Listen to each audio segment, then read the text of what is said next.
സ്നേഹമുള്ള സഹോദരങ്ങളെ, പ്രഭാതവന്ദനം. തിന്മയെ എതിർക്കരുത്.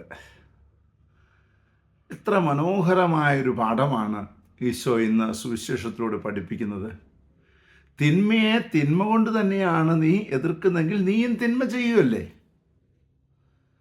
ഒരാൾ അടിക്കുന്നത് തിന്മയാണ്, അല്ലെങ്കിൽ ഒരാൾ അനാവശ്യം പറയുന്നത് തിന്മയാണ്. അതിന് മറുപടിയായി നീയും അനാവശ്യം പറയുകയാണെങ്കിൽ നീയും തിന്മ ചെയ്യുന്നു.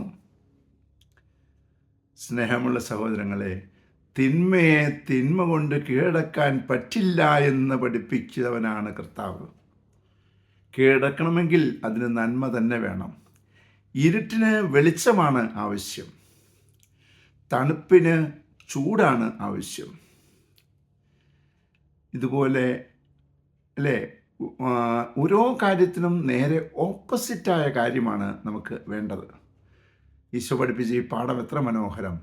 ഒരുവൻ്റെ തിന്മ കാണുമ്പോൾ നീ മനസ്സിലാക്കേണ്ടത് അവനിലെ കൃപ കുറഞ്ഞതുകൊണ്ടാണ് അവൻ തിന്മ ചെയ്യുന്നത്. അതുകൊണ്ട് അവന് കൃപയുണ്ടാകാൻ വേണ്ടി പ്രാർത്ഥിക്കുക, ശത്രുക്കൾക്ക് വേണ്ടി പ്രാർത്ഥിക്കുക.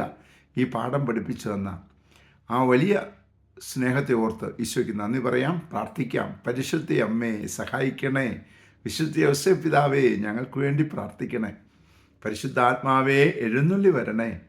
പരിശുദ്ധ പരമ ദിവ്യകാരുണ്യത്തിന് എന്നേരവും ആരാധനയും സ്തുതിയും പുകഴ്ചയും ഉണ്ടായിരിക്കട്ടെ. ആമേൻ. നമ്മുടെ കർത്താവായ യേശുക്രിസ്തുവിന്റെ കൃപയും പിതാവായ ദൈവത്തിന്റെ സ്നേഹവും പരിശുദ്ധാത്മാവിന്റെ സംസർഗവും സഹവാസവും സ്നേഹവും ശക്തിയും കൃപയും എല്ലാ അനുഗ്രഹങ്ങളും സമൃദ്ധമായി നിങ്ങൾ ഏവരോടും കൂടെ ഉണ്ടായിരിക്കട്ടെ, ഇപ്പോഴും എപ്പോഴും എന്നേക്കും.